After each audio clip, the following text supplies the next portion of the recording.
¿Por qué la humanidad está en el árbol de la ciencia del bien y del mal y no en el árbol de la vida?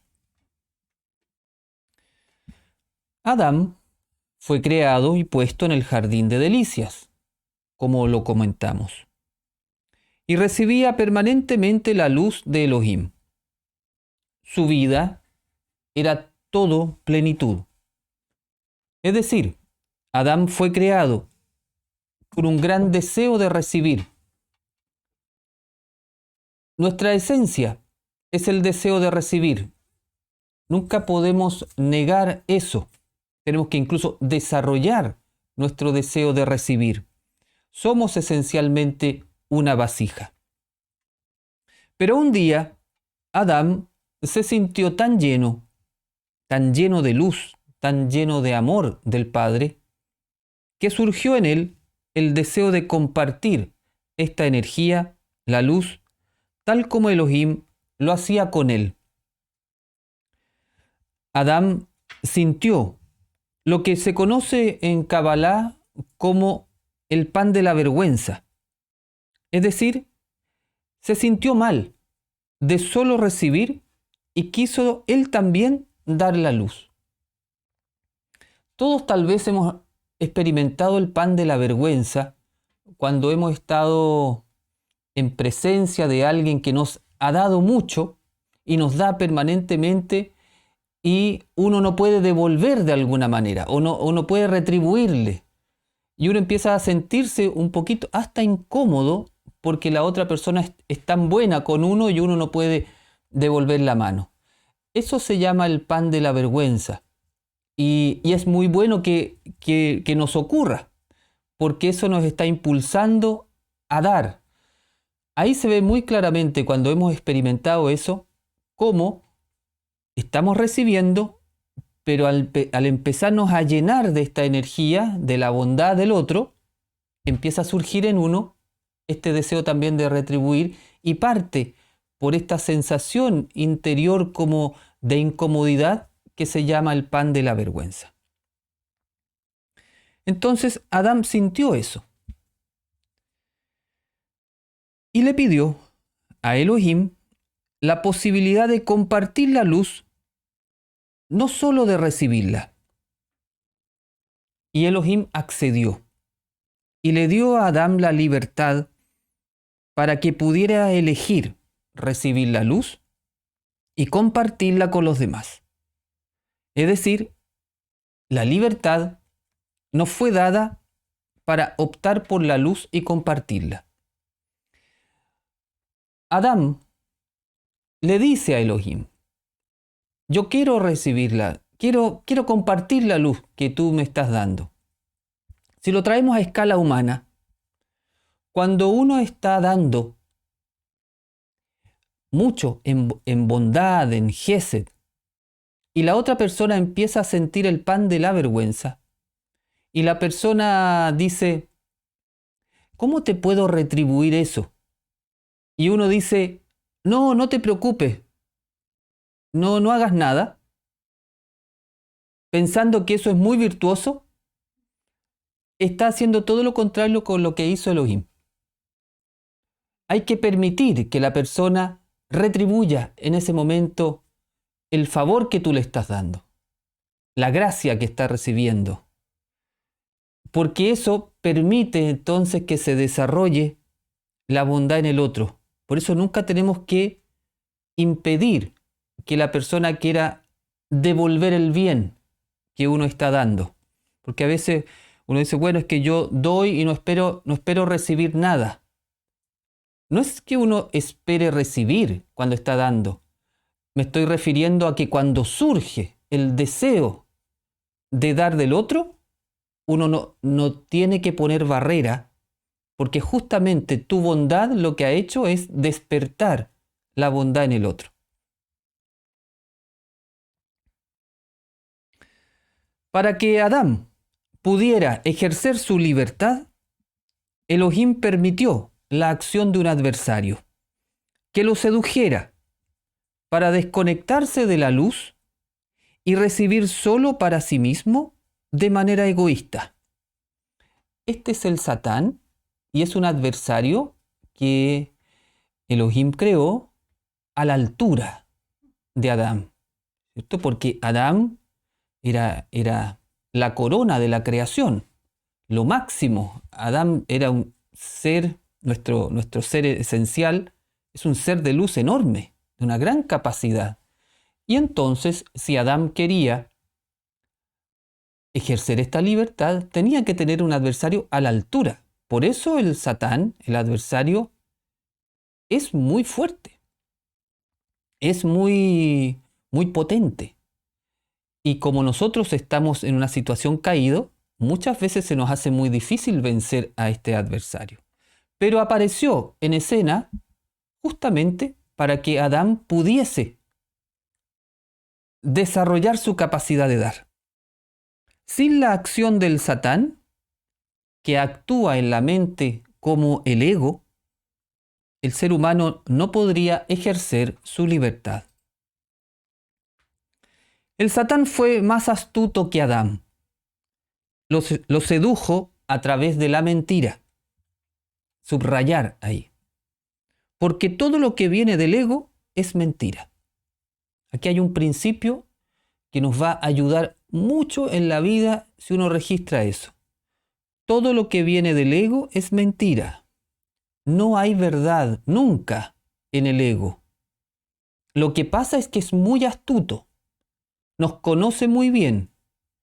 Y en esa astucia elabora a partir de una verdad un argumento que es mentiroso, aunque tenga algún porcentaje de verdad, pero lo da vuelta. No hay verdad en el ego. Aquí es importante recordar lo siguiente. Yeshua dice, el Satán es el padre de la mentira. Por eso es un rasgo principal del adversario. De modo que una de las formas de saber si una persona o uno mismo actúa influenciado por el Satán es ver si miente o habla la verdad. Si yo tengo una tendencia a mentir, es porque mi conciencia está muy tomada por el adversario. Y si siempre soy muy verdadero, si tengo la tendencia a decir la verdad sin miedo, es porque tengo un control sobre el adversario bastante grande. Decir la verdad no es tan fácil muchas veces. Cuando la persona miente de manera descarada, permanente y es hipócrita, no hay ninguna duda que esa persona actúa bajo la influencia del Satán, consciente o inconscientemente.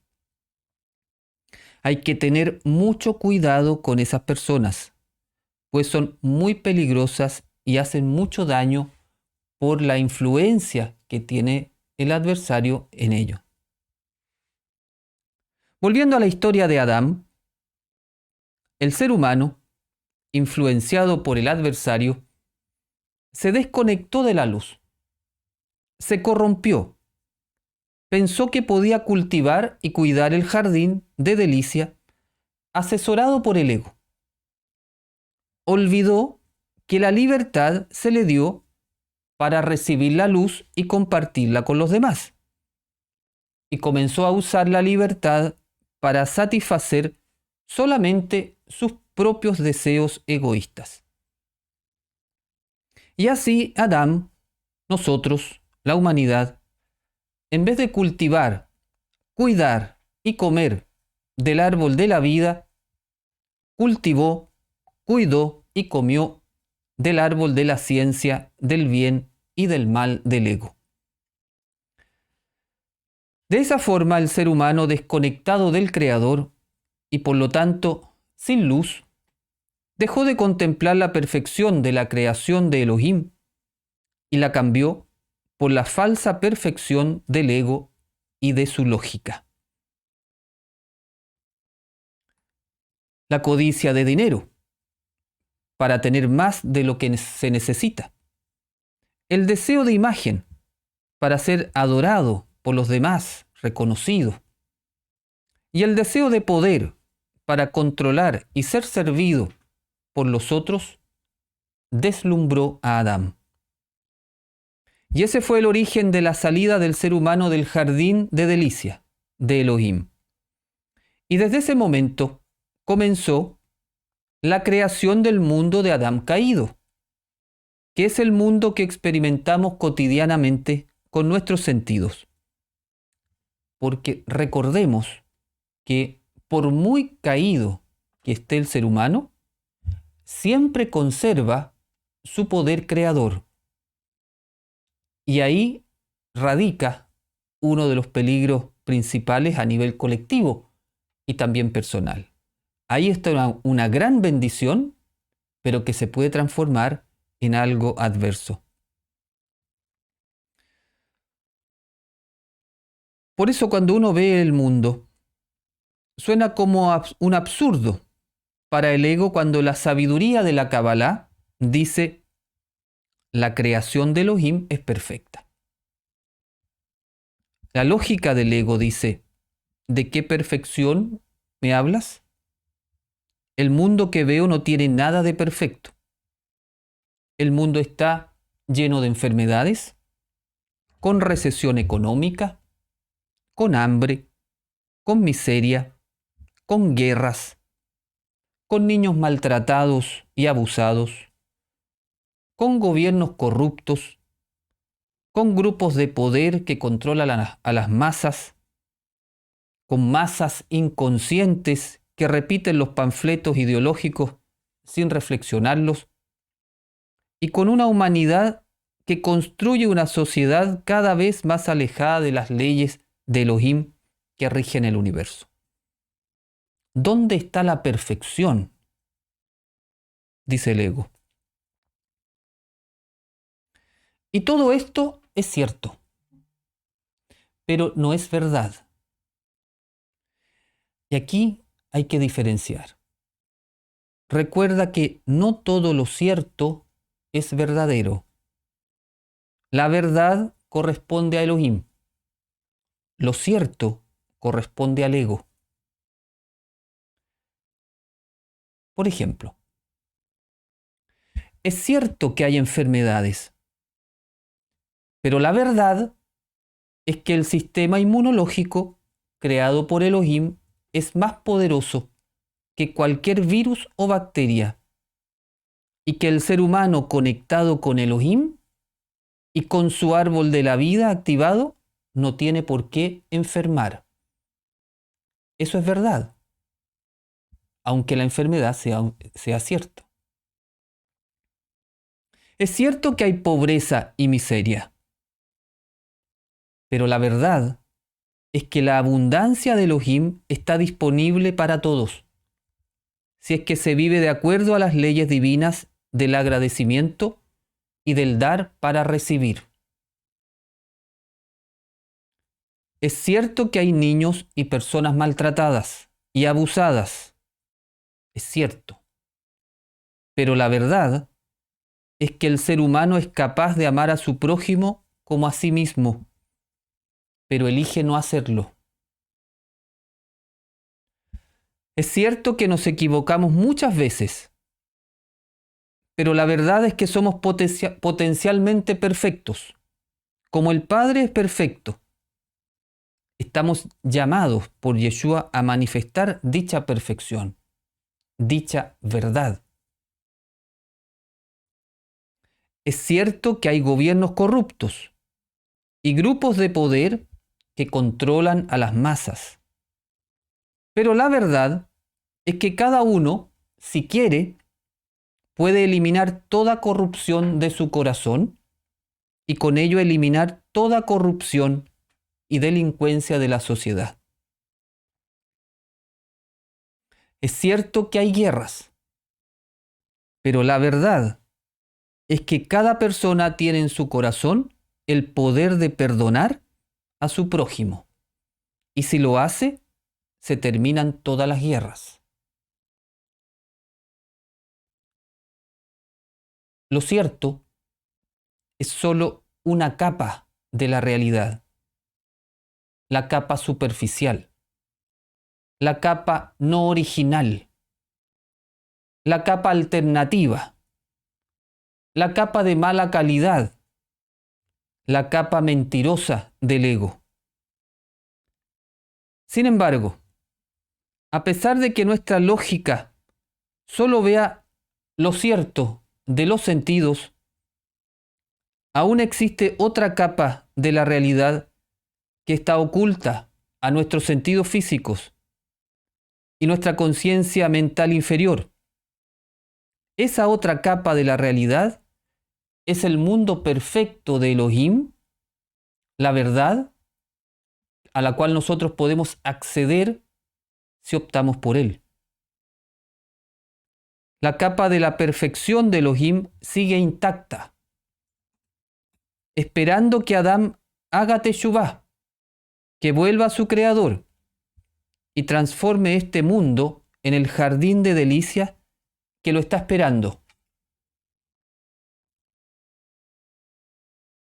¿Dónde nos vamos a situar? ¿Qué vamos a elegir? ¿Lo cierto o la verdad? De eso depende si transformamos este mundo en el jardín de delicias, que es el plan divino original.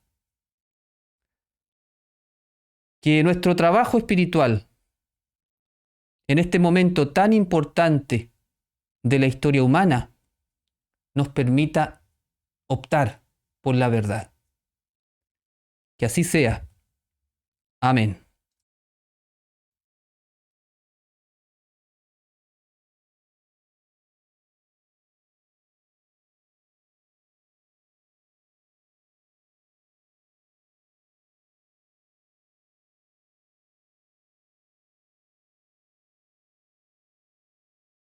Shalom. ¿El Satán es el padre del poder y el dinero? El poder y el dinero son excelentes.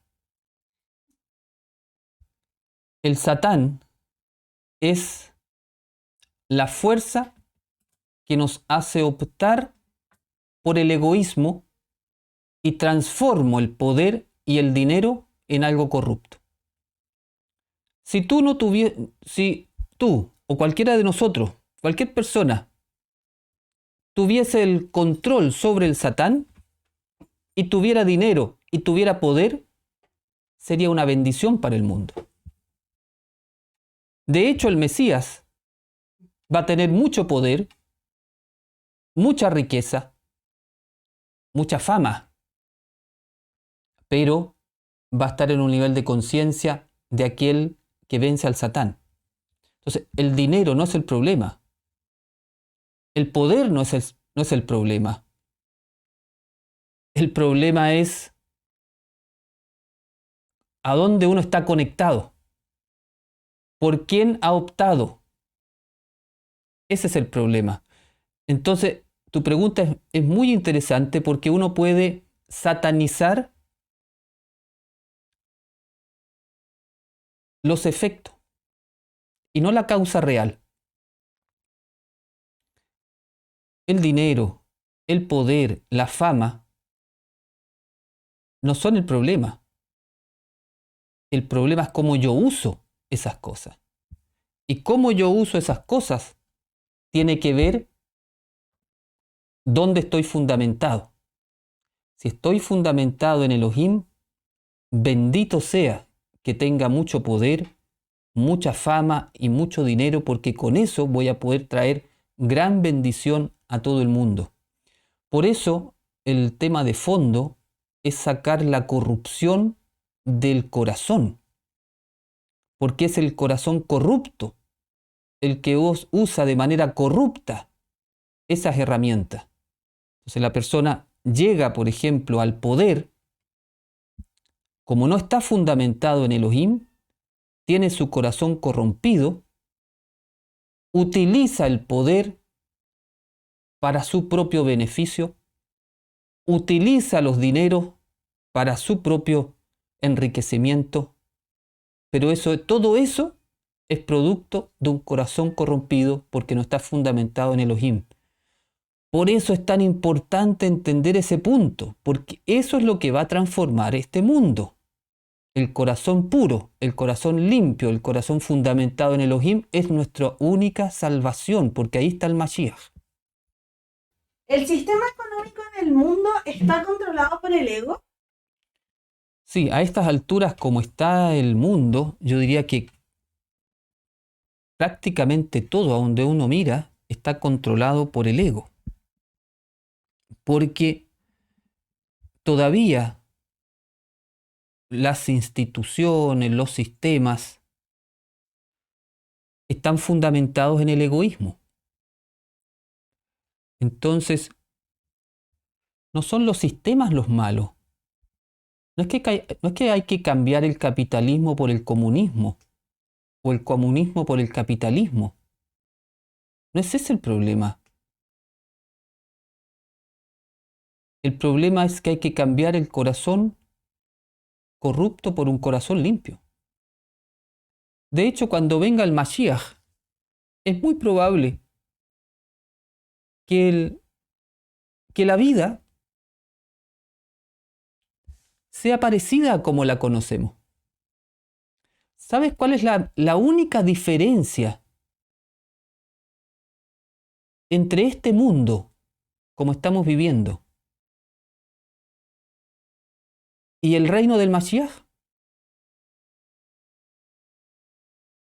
Que no va a estar el Satán. ¿Tú imaginas el mundo de hoy sin el Satán? ¿Sin la corrupción del corazón? ¿Cómo funcionarían los bancos? ¿Cómo funcionaría el sistema? ¿Cómo funcionaría la democracia? ¿Cómo funcionarían los gobiernos? ¿Cómo funcionarían las empresas? ¿Cómo funcionarían los sindicatos si no existiera el Satán? Perfecto. Todo perfecto. No hay que cambiar el sistema. Hay que cambiar el corazón. Por eso nos engañan tanto. Nos venden sistemas nuevos. Y caemos y compramos sistemas nuevos. Y el único sistema que existe, que nos saca del hoyo, es un sistema que esté fundamentado en Elohim. Y eso parte desde el corazón. Todo se construye del corazón porque del corazón surge la energía hacia las manos y las manos son las que hacen. Eso es lo que tenemos que entender de una vez por todas. Enfocar toda la energía en la transformación del corazón, fundamentarlo en Elohim, hacer solamente sus obras, captar su grandeza, alabarlo por todo, seguir a Yeshua, cambiamos el sistema porque cambiamos nosotros.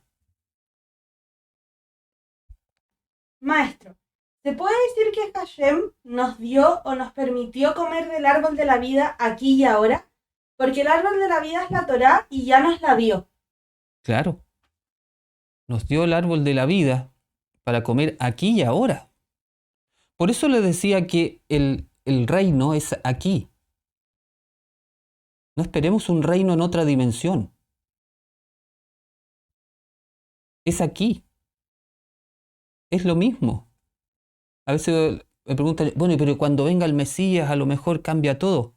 Lo único que va a cambiar es que no va a estar el Satán. Pero ese puro detalle, gran detalle, lo cambia todo.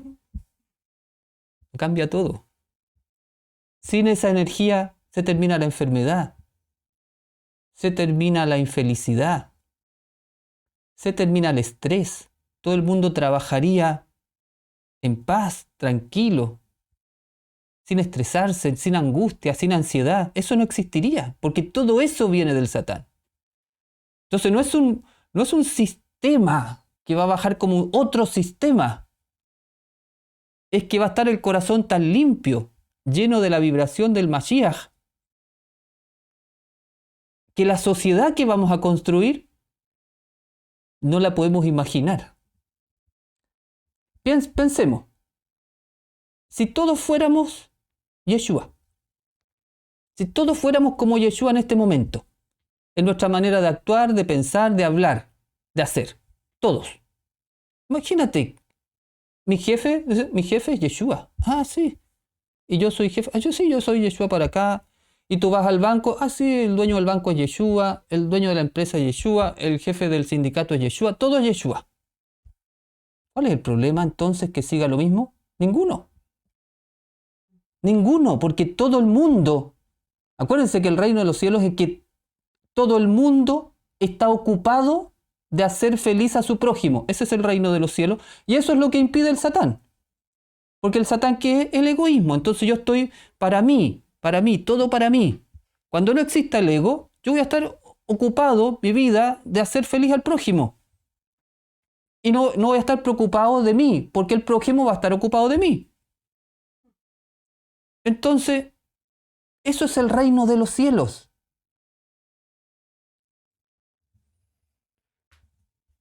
Más simple de lo que uno cree. ¿Es bueno hacerse una carta natal cabalística para conocerse mejor? Sí, yo lo recomiendo. Creo que es muy bueno porque por algo uno nace en un lugar, a una hora, bajo una influencia de ciertos astros. Nosotros en la tradición cabalística también sabemos que los astros tienen un cuerpo y un alma, por lo tanto hay una energía de bendición también. Si uno hace su lectura cabalística de la carta, entonces yo la miraría no solamente por un tema de kármico o de tikkun, sino también de descubrir tu aprendizaje, tu evolución del alma que está ahí. Yo lo recomiendo. Ojalá puedas encontrar una persona sabia que te ayude. ¿Y cómo se entendería el papel de Eva según la Kabbalah? Javá, Eva, representa la parte física. Adán representa el alma.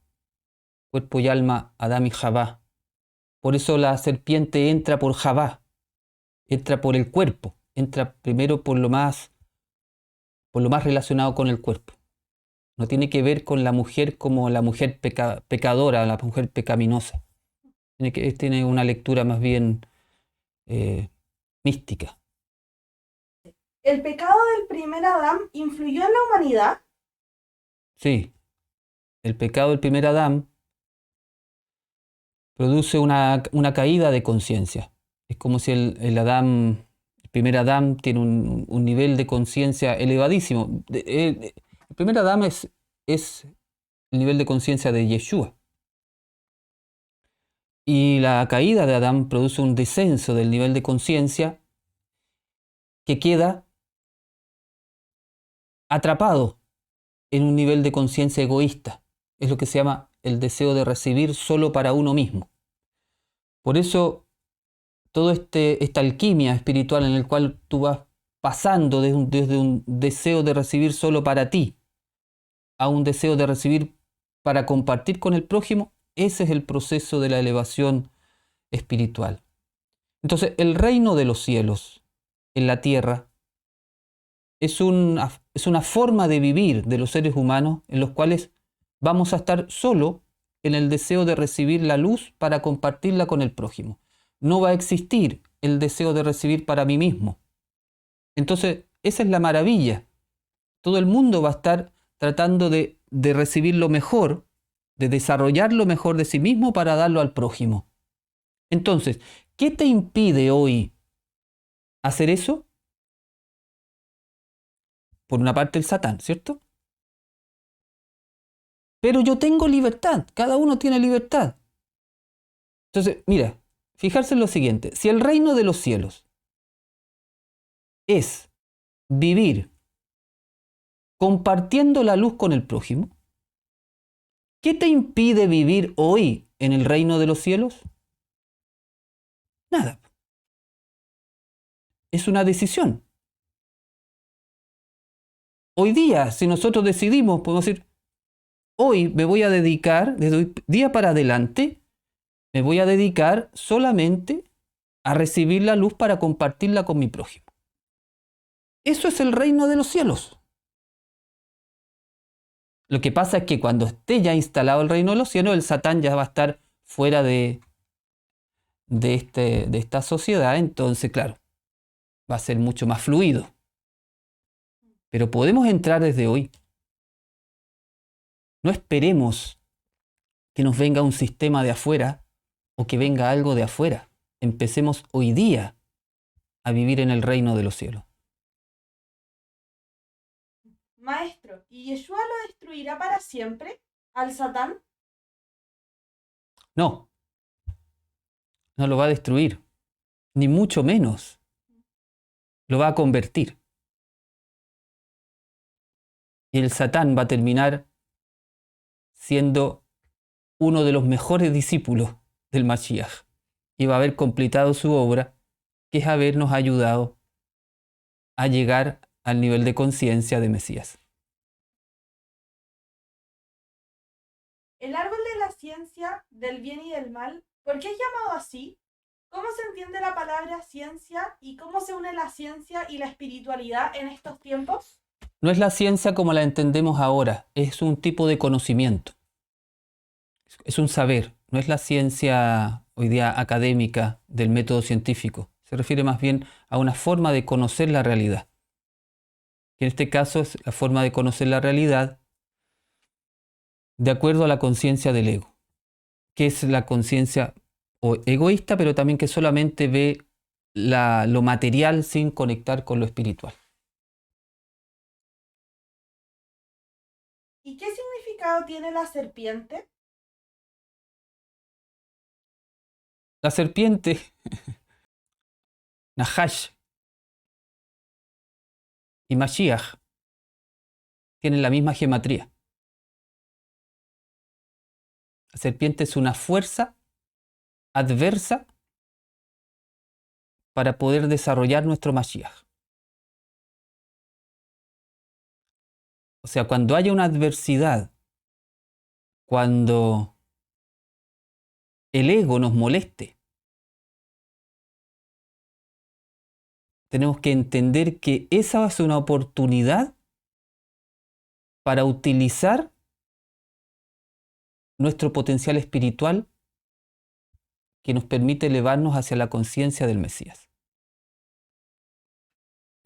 Toda la enseñanza de la Torá es como movimiento de energías espirituales y la serpiente, como decía, es esta fuerza adversa que nos permite desarrollar ese potencial. Pero igual hay que estar alerta con ella. Tiene su función, pero hay que estar alerta porque la serpiente hace su trabajo perfectamente. Y si uno no está fundamentado, es arrastrado hacia un nivel muy bajo que puede estar en un estado de tanta desconexión que se llama condenación. Entonces, si bien es una ayuda, pero es una ayuda cuando uno aprovecha la oportunidad para vencerla. El Satán, querida comunidad, fue creado para ser vencido por nosotros. El Satán fue creado para ser vencido. ¿Tú sabes lo que hace el Satán cuando te vence? Entonces, el Satán va, ¿cierto? Dice, voy a ir a ponerle una tentación a Yohanan. Y yo compro y pico el anzuelo fácilmente. ¿Tú crees que el Satán está contento? El Satán sube al cielo y dice, Padre, ¿cómo es la cosa? Si yo fui creado para ser vencido por Yohanan, ¿cómo lo estoy ganando cada vez que voy? Le gano. No es el plan. Se queja el Satán de por qué nos vence. Porque él fue creado para ser vencido por nosotros. No nos olvidemos nunca de eso. Y si fue creado para ser vencido por nosotros, ¿qué significa eso? Que tenemos más potencial que el Satán. Lo que pasa que como es tan astuto, nos conoce tan bien, nos hace pensar que nosotros somos menos de lo que somos y que entonces no tenemos esa fuerza espiritual. Y si yo me convenzo que soy limitado, que soy tonto, que soy pecador, que no puedo levantar los ojos ante el Señor, que tengo un corazón perverso, listo, el Satán, ¿cuándo lo voy a vencer? Me vence cada vez. No es el plan divino original. Tienes que estar alerta, pero alerta sin miedo. Alerta cuando uno tiene una posibilidad. Es como si tú tuvieses tu examen de grado, suponte. Entonces lo único que te separa entre tu título profesional, entre todo lo que has trabajado y tu título profesional, es ese examen. Te queda eso. Entonces tú dices, pucha, he pasado todos estos años estudiando, me queda esta prueba para alcanzar y poder titularme de esto. Entonces, ese examen, ¿cómo lo vas a enfrentar? Con todo tu conocimiento, porque detrás de ese examen está tu título profesional, tu vida profesional, tu desarrollo después con lo que tú estudiaste. Bueno, la serpiente es lo mismo. La serpiente es un examen que pone a prueba tu trabajo espiritual. Y más allá de ese examen, cuando tú lo pasas, es un nuevo estado de conciencia. ¿Cómo subo la conciencia? ¿Cómo elevo mi nivel de conciencia? Pasando esos exámenes, venciendo al Satán. Cada vez que le digo que no al Satán, lo venzo, elijo a Elohim, salteo un nivel de conciencia. El Satán está feliz. Por fin tiene sentido mi existencia, porque fui vencido. Está bueno ya. Está contento el Satán.